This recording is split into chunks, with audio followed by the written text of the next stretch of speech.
is Selma and welcome to my book journey. Today I'm going to be discussing my 2 books that I read for this month that were part of my Journey Through Time challenge. And so I'm going to talk about the book that I read for the decades, which I read the decades of the 1910s, and then my book for the centuries, and which was the 21st century.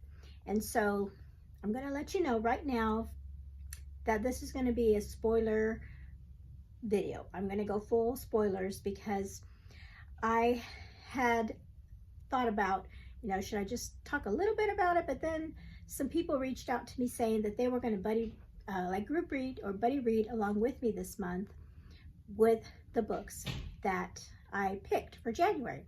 And so I thought it would be great if I could do a video, discuss my thoughts and feelings about the books in full, including spoilers. And then those of you who have read the book already can comment below with what you felt about the book. And then for those of you who haven't read the books yet and plan to do so, maybe save this video and come back later after you've read it if you don't want to be spoiled anyway. If you don't mind spoil, some people don't mind being spoiled, but if you do, then come save this video and come back after you read your books, and then comment below how you felt about the books. And so I just want to do a big shout out to one of my subscribers that actually suggested this to me because I hadn't thought about doing it, and that was Claire. She commented on one of my videos saying, hey, are you going to, how are we going to talk about this if we read it with you, And so she suggested maybe doing a video like this, and I thought maybe later on in the year, if I learn how to do it, maybe do a live, that way people can comment, as while I'm on live, and that would be fun. But we'll see. I don't know if I'm going to be able to do that or not. But anyway, I did want to talk about the 2 books that I read and give you my thoughts and feelings. And one of them I just finished reading a couple days ago, so that one's a little more fresh. The first one I read at the beginning of the month, and I meant to take some notes, and I tried to, and I forgot. But hopefully the book is kind of still fresh in my mind as we go forward.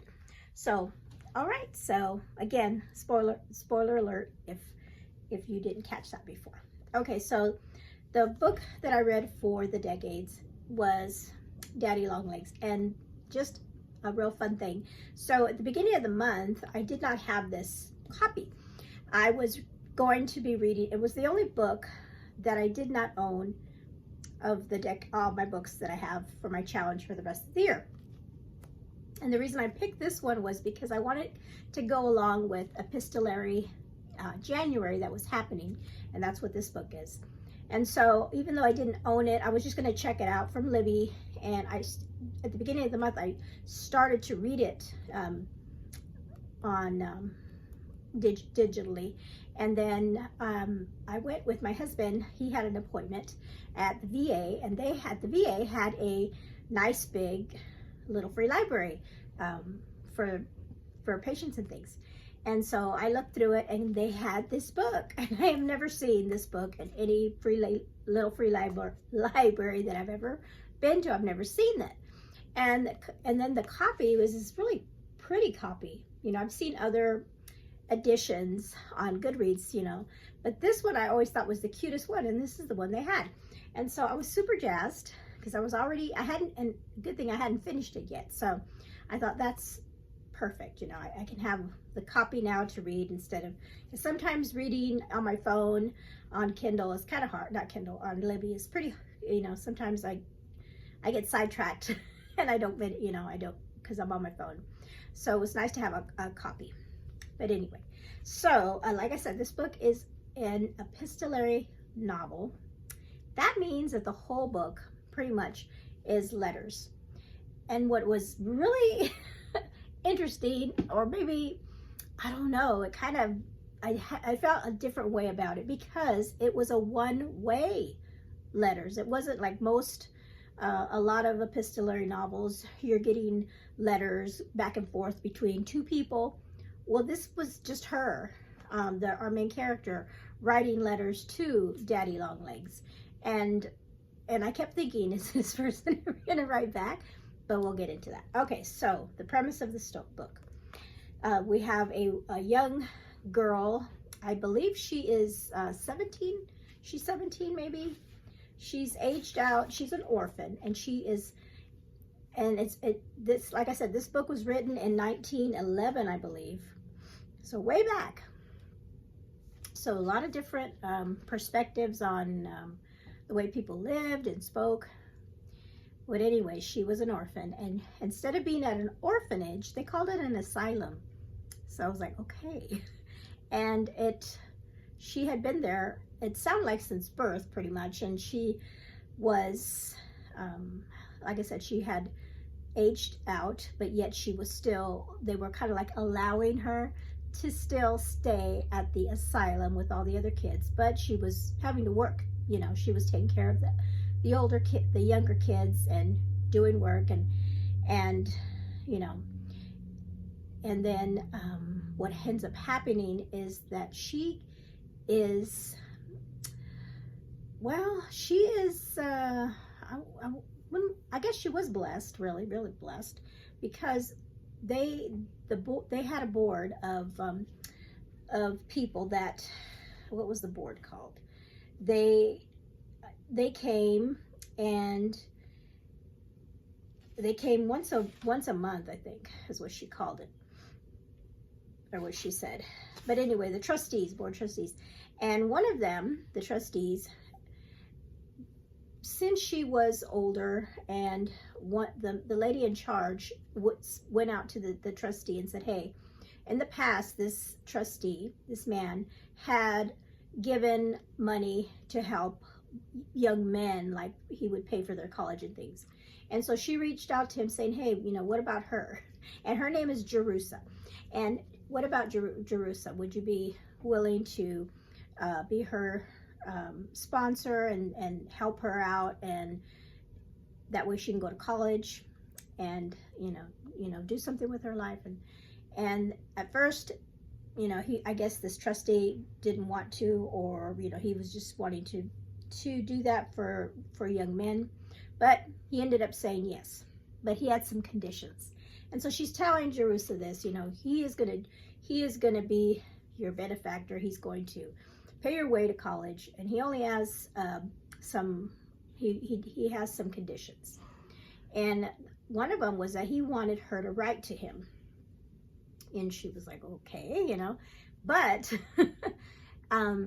but she said right away, very clearly, like, you're going to write to him and, you know, tell him how you're doing, you know, tell him how school's going and everything, but do not expect him to write you back. And so she knew that going in. I mean, that's what the lady at the school told her, or at the asylum told her, that she would not be receiving any letters back from the trustee that was paying her way to college. And she was like, okay. And the reason the book is called Daddy Longlegs was because that night when the trustees were leaving, she saw him, like a silhouette of him leaving, and she said he was really tall and long legs and everything, and it reminded her of a spider, like a daddy long-legged spider. So that's what she nicknamed him. And so when she would write to him, that's what how she would write. That's where we get the title, dear. Well, it doesn't say dear, but she would write to him, dear Daddy Longlegs. And the whole book is her writing letters for her whole college education. And she went 4 years, and you see her growth as, you know, she's really like a child, you know, childlike, and then her going into college with other young ladies. And remember, she's an orphan. And so right away, she notices the differences between herself and her roommates, you know, especially one that's very wealthy, and the books that they have read and the things they've learned, and she feels so behind. She's like, I have never read this, and I don't know this. So she wants to educate herself so that she's, you know, playing catch up with the rest of the young ladies. And at first I thought, you know, she's going to have it hard. Like, people are going to pick on her, or, you know, that kind of story. But she really did get along well, even with the gal that was the wealthy one. She, I mean, she wasn't super close with her, but she had a friendship with her, and she ended up meeting the uncle of that wealthy young woman later on in her, because it was 4 years that she went through, and then she met other people. And then what was funny was on the summertime she would go and stay at a friend's farm, and then there was one time she wanted to go someplace else, you know, she wanted to go, and she would write to Daddy Longlegs saying, hey, is it okay if I go this place? One time I think she wanted to go to Paris or something, or just to another place rather than the farm that she was visiting, and he told her no. But in fact, it was fun. When she did receive something back from him, and during the course of the 4 years, he would send her gifts, like maybe like a Christmas gift or extra money for birthday and things like that. But that was it. And it always came from like his secretary, not from him directly. And the funny things in the book I remember were her writing and like imagining what he looked like. You know, she would, in the very beginning, she's like, are you bald? You know, tell me if you're bald. And just, she had that loneliness about her too. And she kind of attached herself to him as her family. Like, she didn't have family like her roommates. So she's like, you know, I'm going to make you my family. You're my, you know, like my mom or my grandma, or, you know, just a family to me. Because he was all she had. And part of me felt bad for her, because, I mean, she wrote consistently, and there were times when she was upset and she would write what she thought was a mean letter, and then she would write back saying, you know, apologizing. But she wrote to him constantly, and he never, you know, spoiler, he never wrote back to her. So those of you who have read it this month with me, what'd you think about that? What'd you think about him not writing to her? Did you expect him? I kept waiting, thinking, oh, he's gonna fold, he's gonna write to her. Even when like things happened to her, I thought, well, you know, he's gonna write to her. Or and I thought he was gonna show up for her graduation. I was like, he's gonna show up here. No, he didn't show up for her graduation. And I thought for sure that was gonna happen. He was gonna show up for her graduation. She did all that great work, and she even said, I hope you're there at my graduation. No, he did not show up. I did figure out, I figured out the end though. I started thinking more than halfway through, I'm like, wait a minute, is this really gonna happen? And let me know, did you guess the ending, like the big reveal? Did you guess it? I told my husband, I knew that was gonna happen, and it happened just how I thought about it. So some things kind of, so this was, like I said, I picked this for Epistolary January. I haven't read a lot of books like this with just letters, and I don't know if I like them or not. And maybe this one, like I said, is different because it's just one-sided. It's just her. I mean, I enjoyed learning about her experiences and how she was growing every year, you know, going and learning, and her testing and the classes that she took, you know, and everything. She was very detailed about telling him what she was going through and experiencing. So I guess that part I did enjoy. But it took me a while to get, even though it's a short book, it took me a while to get through it. And I think I just had to keep, you know, because I would read some and then I'd put it down and come back, and I was reading other things in between it. But some things that popped out at me again were the part where she was feeling behind, and she's like, I haven't read all these books that these young girls have. Oh, and you know, it was also cute, and this was something I didn't find out until I got the copy of the book, because like I said, I was reading it on Libby, but she would mention drawings, and then when I got the book, I'm like, oh, in the book they actually have her little drawings and her little, what she would draw, and let's see where she'd draw her little drawings, and she wasn't quite a great artist. She's like me, like stick figures and things. So I thought that was cute that the book had that. Let's see, I'm gonna go through. I did tab it so I started tabbing once I got like halfway, because like I said, I didn't get the book until I got it later. She did want to, towards the end, she was making money. Oh, she wanted a scholarship. And so she wrote him and said, hey, I think it was like for her junior year, I believe, maybe. She won this scholarship. So she wrote to Daddy Longlegs and said, hey, you know, I got this scholarship, so now you don't have to pay for my school anymore, you know. And then I do want like the allowance, because he would send her an allowance and stuff. I'll still accept that, but now you don't have to pay for my school. And she was so happy with that, pleased with that, because she had been planning in her mind that after she finished school, and she wanted to be a writer. I left that part out, sorry. She wanted to be a writer, and he was, oh, I left that. That was a big piece of the puzzle. Let me go, I'll go back just a second. But she said she wanted to she wanted to pay him back for everything. You know, she didn't want to be in debt to him. And he was like, nope, refuse the, I'm paying for your school. I said I was going to pay for your school. You can just refuse that scholarship. You know, that was something they kind of, kind of bumped heads on. Okay, what I remembered. Okay, because like I said, I read this at the beginning of the month. The big thing. The reason he picked her. Oh, that's right. Remember I said that he was the trustee that only helped, usually only helped men, young boys, go to college.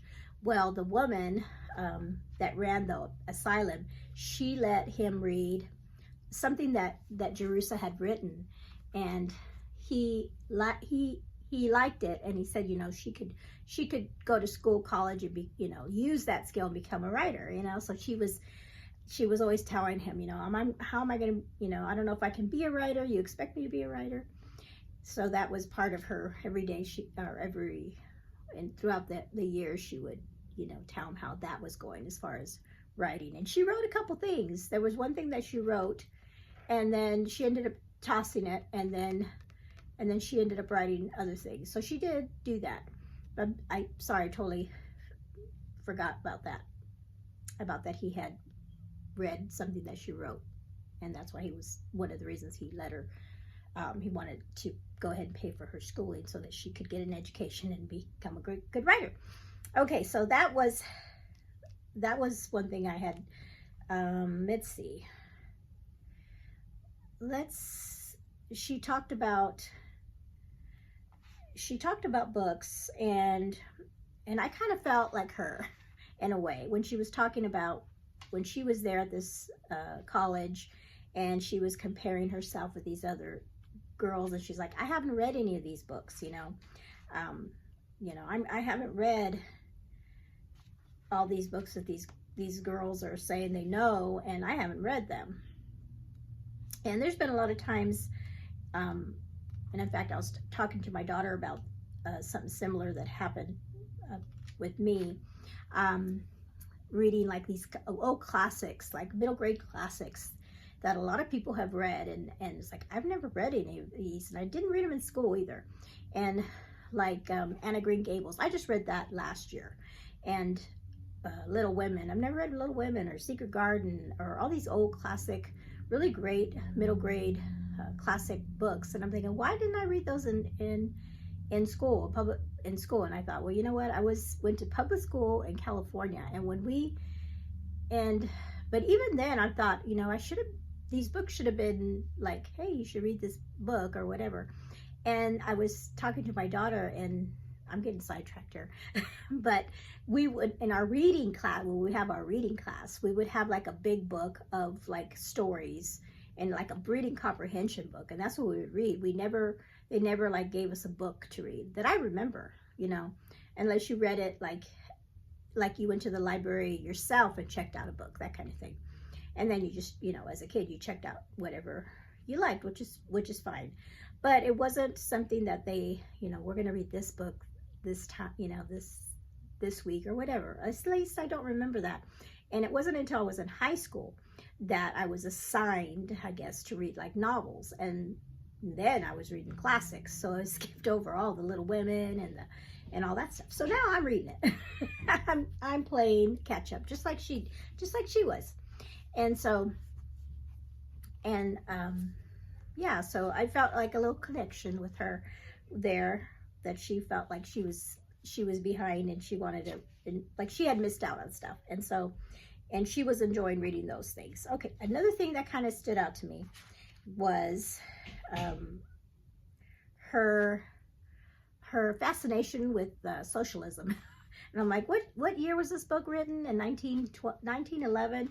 And we're talking about socialism? Yes, we're talking about socialism. And like the fascination and the thinking that it's so wonderful, and it's like she's in college learning this. And in fact, the older man that she meets, that is like an uncle to one of her roommates, was the one that kind of, he was into that. And I'm like, oh, no wonder he was into that socialism. And so it's like, yeah. So I didn't really like that part. I mean, not that I didn't like it, but it was like, that's interesting that even back in 1911, way back there, it was the idea of socialism was seeping in, and the making it sound like a good thing, when it's not. When it's in its form, when it gets in its true form, I guess we would say. But anyway, I just thought the things were cute. So, big spoiler here, the uncle that she and she has a connection with him. He takes her on walks, and I started saying, oh, does she like this guy? He's older, and he was older than her. But she got along well with him, and I thought, is this guy going to turn out to be the trustee? And guess what? Spoilers, he was. Did you guess it? I guessed it. I guessed that it was him. And the way it was found out, and I thought, is she going to be, I don't know, that part was like, what? Like, he's the guy, because the thing was, he never wrote back to her. And then I thought, well, maybe the reason, as I was thinking, is this guy him? The reason he never didn't have to write back to her, because he was with her in real life. He was, he had a relationship with her. And so there was no need for him to write back to her. But it was, I don't know, it's like when I was thinking that, I go, if he turns out to be the trustee, is she going to be upset that he lied to her the whole time, like, while he's talking to her, while he's and everything, and learning about her? Is she gonna be upset because the guy, let me see, what was his name? Let's see. I have this edition. It has a really nice thing that has all the people. Let's see. Jerusha. And she didn't like her name. Jervis. Uncle Jervy is what she called him. And he was, it says here, Julia Pendleton was her rich roommate, kind of, that she knew. And so it says, Julia Pendleton's handsome and wealthy young uncle, who was very tender towards Judy, and Judy is the name she called herself instead of Jerusha. And so he turned out to be Daddy Longlegs. And and she was writing to Daddy Longlegs about him, and she'd say, like, I haven't told him about she didn't want people to know about her background, that she was an orphan. So she would just tell people that Daddy Longlegs was her real relative, and so he's like, I haven't even shared with him the truth that I'm just an orphan, and I'm thinking he already knows because he's paying for your college, because I was guessing that the heat was it. The way that she found out, I thought, was kind of sweet. At the end, like I said, she graduated. He didn't come to her graduation, and and was it because he was sick? I just don't think he went.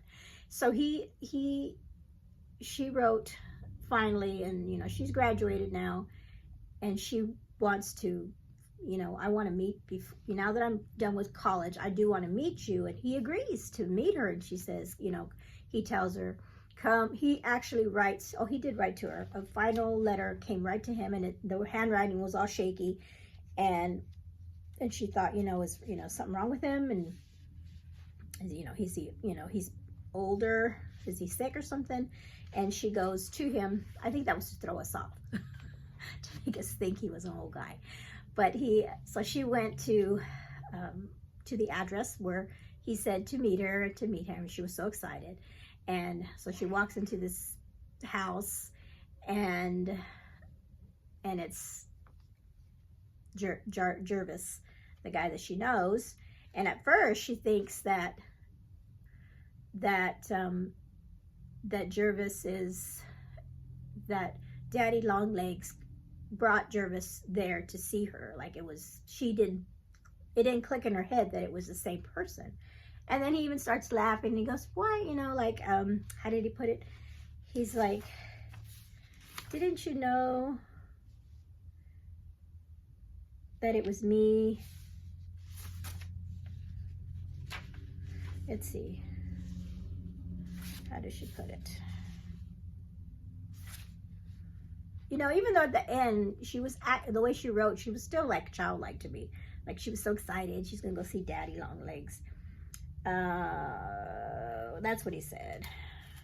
She saw him there, and he said, dear little Judy, couldn't you guess that I was Daddy Longlegs? And then she was just overjoyed. She's like, she didn't have that. She didn't like get upset, like, hey, I get to do. No, she was just happy. I guess maybe because she had she had two in one. Like she had an emotional tie to Daddy Longlegs because she wrote to him for 4 years, and then she also had an emotional tie to Jervy. But I thought, isn't it weird because there were times when it's like, or maybe it was just the name Daddy. The Daddy Longlegs, because it was like she's writing to her father, but it wasn't it was because of the spider. So I think if it would have been if she would have named him a different name, like a different thing, I think it would have been different reading it. Like the Daddy threw me off, and especially when she was saying, can I call you, you're like a grandmother, like she wanted that to be a relative to her, and yet at the same time, now she's, I don't know. Let me know in the comments below. How did you take? Did that bother you? Was it weird? I mean, and then did you guess it? That he turned out to be the guy? Let me know.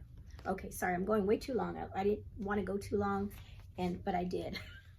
Sorry. All right, so that was this book one. And if I forgot anything that really is juicy or something, in the comments, and we'll talk about it. Okay.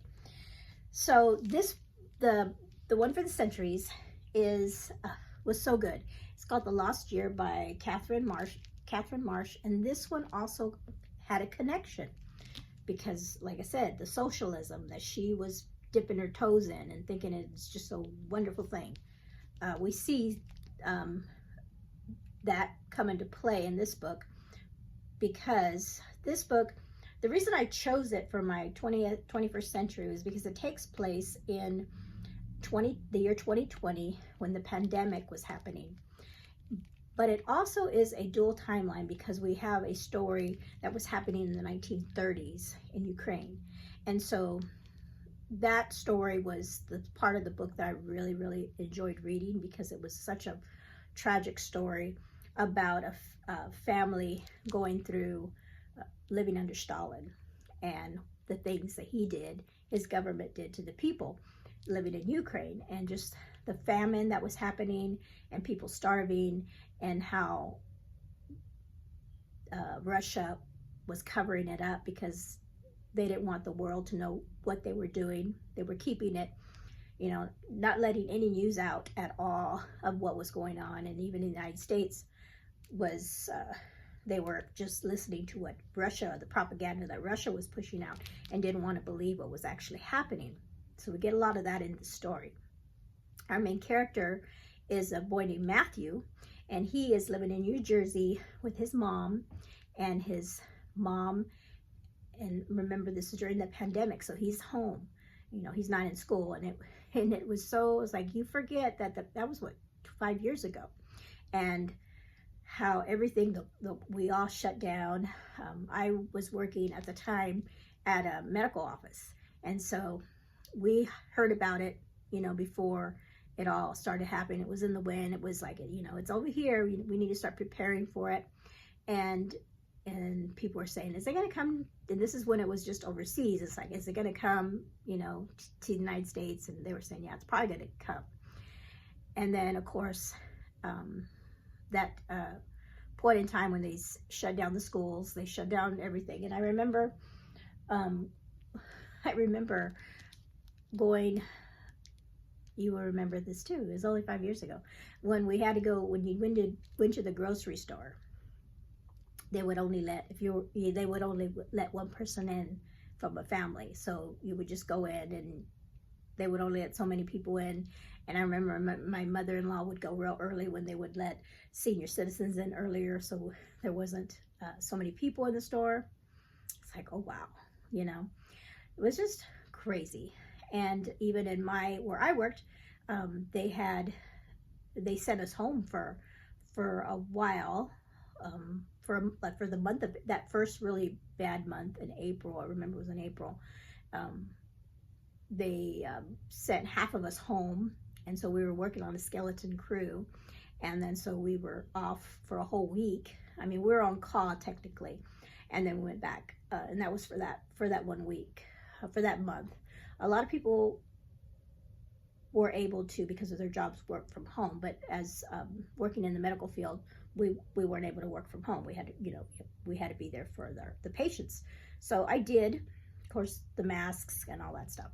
So this young boy's home by himself, no friends are coming over, and the big reason is because his mom took his great-grandmother out of the nursing home, because she didn't want her grandmother to be in the nursing home, because her grandmother had just turned 100, and she was so afraid that she would catch COVID and die. So she brought her home, and they were taking care of her. And then, because the mother was working from home as well, and also she kept him inside without friends and things, because she didn't want him to get infected and bring it into the grandmother. And remember, back then, that's what people did. I mean, that's, you know, everybody was afraid, because we didn't know, you know, how fast or easily it could spread, and especially with the elderly people. So that is what our story is. And then his father, his parents are divorced, but at the time when COVID hit, his father was in Paris for his job, and he can't come back. So he misses his dad, so that's part of it too. But the story is him talking to his grandmother, his great-grandmother, Gigi, and her story, and finding out she has some secrets there.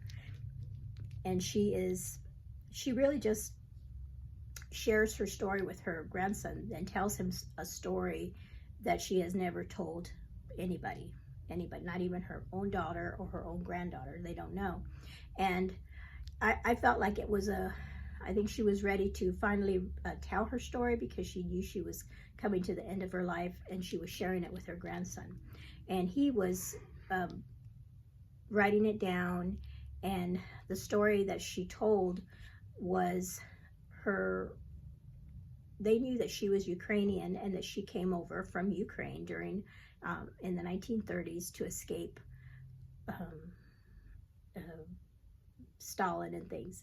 But what they didn't know was how it all happened is she never wanted to talk about it. And the reason she never wanted to talk about it was the big, and again, we're talking spoilers here, the big secret was that she had a different identity. I mean, she took over a different identity for her whole life.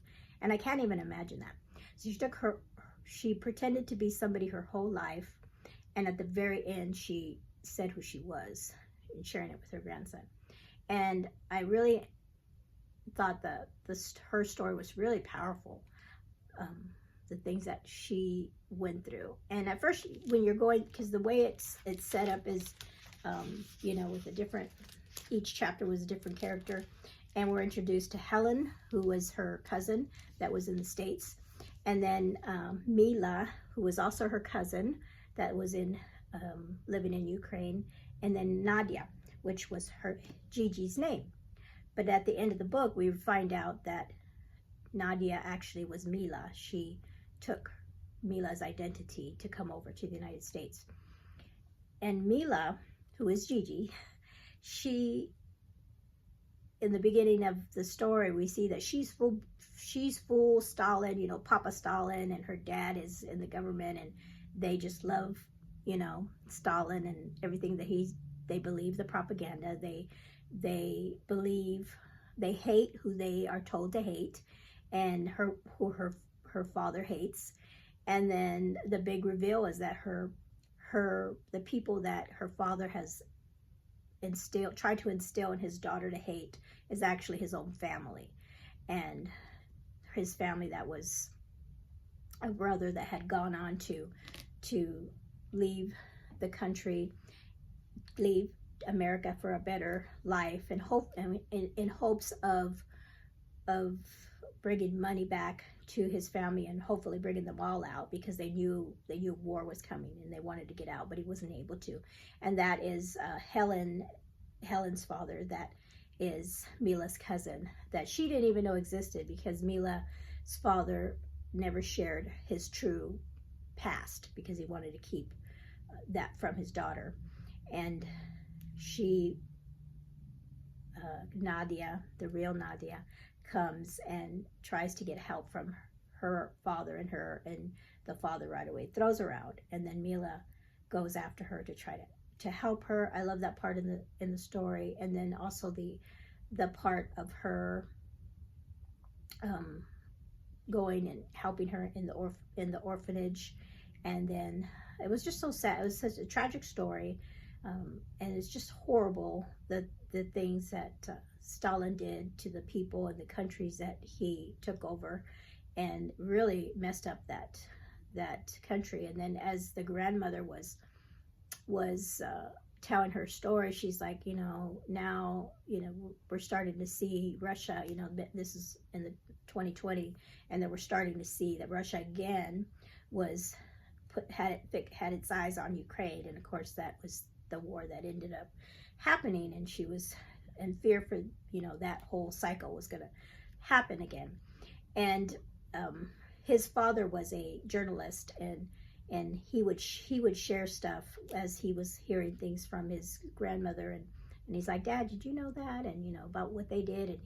And his dad would say, you know, people, you know, they believe the propaganda, and that's why it's so important for the truth to come out, and for, you know, we need to remember our history and be vigilant about really believing what's happening, you know, and not believing the lies that people will tell you. And that's why I thought of the whole thing with the daddy long legs and the socialism thing. You know, the socialists will tell you how wonderful things can be, but they don't tell you the end result, because in the story, the gal Nadia's parents were farmers, but Stalin came in, and they didn't want to give up their property. They wanted to just farm their land and everything, and Stalin came in and said, no, you gotta come into the community, this socialist community, and everybody shares everything. And they were resisting that. They were resisting joining that commune, and that's why they were persecuted because they weren't falling in line with what Stalin wanted, and what he, at that time, what he said went, and he sent people off to the gulag and that kind of thing, and they talk about that in the book too. But anyway, I don't want to go too long. It was really really interesting, and I thought this is just the same, although what he experienced, as terrible as COVID was, and it really was, but for his point in time, the young boy, he's at home and he's stuck at home, compared to what his grandmother Gigi went through, starving, her family taken away. It's just different, of course, a different time period, of course, but it made you appreciate what you have, and to be, like I said, vigilant about keep making sure history doesn't repeat itself. But it was really good. I really enjoyed it. Really would really recommend it. It's a really great middle grade book. The author's note is wonderful too, because you find out the author, her grandmother was from Ukraine, and so she had similar story, not exact stories, but similar stories, similar family stories of people that left the Ukraine when they were real young. And I mean, I think her great grandfather or her grandfather left when he was like 19, came to America all by himself to leave, to get out before it got really bad. So, and then they had a better life in the United States, and it's just amazing that people went through that. So I kind of went quick on that one. Let's see. I love the ending, although it was super sad. After she finally told this whole story and who she really was, and the young boy wanted to write it down. He wanted to write it, but he had trouble because he's like, I'm not a writer. And then he came up with this wonderful idea because he used video, and he did a video story like that. And then at the end, he even recorded her, and she only had one line. And I thought, oh, what's her one line? And then it was, my name is, and then she said her name, her real name. And of course, if you read the book, spoilers again, she died. They couldn't wake her up the next morning. And I feel like she just released all that. She was living with all that for years and years and years. And she finally was able to die in peace. She was able to tell her story and release that from herself. And she died the next day. And they buried her in a Ukrainian cemetery near their home, or in their town, I think. And then the headstone that they put for her, I thought, because they put both her names. They put the name of her, the name that she, Ludmila Lomachenko, our beloved Gigi, and then it had her birth date. And then, so she was born November 13th, 1920. So she wasn't quite 100 yet. She was using the birth date of her cousin, Nadia Lomachenko, who was born January 3rd, 2020, but sadly died June 5th, 1933. And she died in that what they call it, the collector place, where they had all the kids. And she died of typhoid. And I wasn't expecting that. And I wasn't expecting that at all. But I knew, I was like, because the picture that he found, and that's what started the whole story of him asking his grandma Gigi question, was a picture, an old photo that he found, and it was Helen and Nadia. And he's like, oh, that's you, Grandma, you, Gigi. And then she started crying, and he didn't know why. And then she said it wasn't just us. It wasn't just us two. There was three of us, in fact. And that's when you learn, it was Helen, Mila, and Nadia. And so I thought the whole time that was Mila was gonna die, and then she was going to come to the United States, because obviously she's there in the United States, so you knew she was going to get out of Ukraine. But the twist was that Nadia died, and then Mila took her place and came to the United States. And it even says it on the cover here: 3 cousins, 2 continents, and one haunting secret. So it reminded me, the whole thing of not mistaken identity. What would they call that? There was another book I read this past year that was similar, where the main character was telling her story. She was an older person. It had to do with World War II as well, that she was telling her story, and she was saying, you know, this is my name, but it's not really my name. And then she tells her story. I think it was Suzanne Meisner. My Charmed Life. Was it My Charmed Life? I'm thinking that was it. But anyways, kind of similar. But this one was really good. I really enjoyed it. So let me know in the comments below what you felt about this book. Did this book bring back memories of all the COVID things that we had to go through, and how it was? Like I said, this was in 2020, so this was right at the beginning. I think at the end, I think they were starting to go back to school, but only half. I think he said he was going back to school, but only half day. So I felt so bad. I remember I felt so bad for the seniors in high school that went through that, because they lost out on so much. They lost out on their proms and their graduations.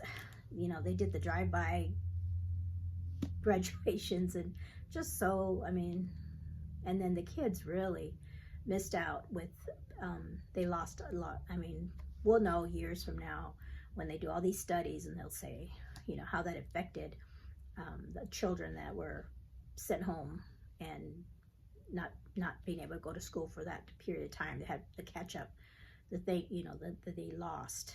And then for people to be home, how it, you know, he was getting really depressed and things, and just struggling as a teenager.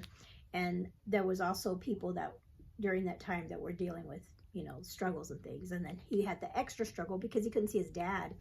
He couldn't see his father because his father couldn't come home because of letting people fly back from Europe at that point. And so he missed his dad. He could only talk to him on the phone or on FaceTime, that kind of thing. And then he was bumping heads with his mom. And so, you know, usual teen struggles on top of everything else. So, great book. I really enjoyed it. I think even though I said I didn't really like, well, I did like it, but I guess I did like it. I liked talking about it. So I think I enjoyed both of these very well. So I'm glad they were really good starts to my reading challenge. I had some really good books for January, and yeah, I recommend both of them. I do. Well, of course, if you're watching this, you might have already read it because of the spoilers and things, but I really enjoyed it. You let me know if of the two, if you read both of them, which one did you like better? If you like the epistolary book better, or and I guess, are these both considered middle grade? I know this one's middle grade. I wonder if this one is considered maybe young adult. I know, or well, maybe definitely classic, right? Because it was 1911 when it was written. All right, so thank you so much for those of you that read this month with me. Again, let's talk down in the comments below. I know I probably left out a lot of things because I just wanted to just talk. I didn't even write any notes or anything. I just wanted to share what was on my heart and mind about it. And then if I did remember something, or if you want to talk about something specific, put it down in the comments and we'll talk about it. Okay, so again, reminder for February. For February, we're reading Apollo 13 and the Agatha Christie book, The Murder of Roger Ackroyd. So if you're a fan of Agatha Christie, you might enjoy this one, because I hear that's supposed to be one of her better books. So I'm looking forward to that. And then at the end of February, I'll come back just like this, and hopefully maybe next time and let me know below maybe I should write, like, I don't know if I want to write structured notes next time to keep me more on track. Maybe I should.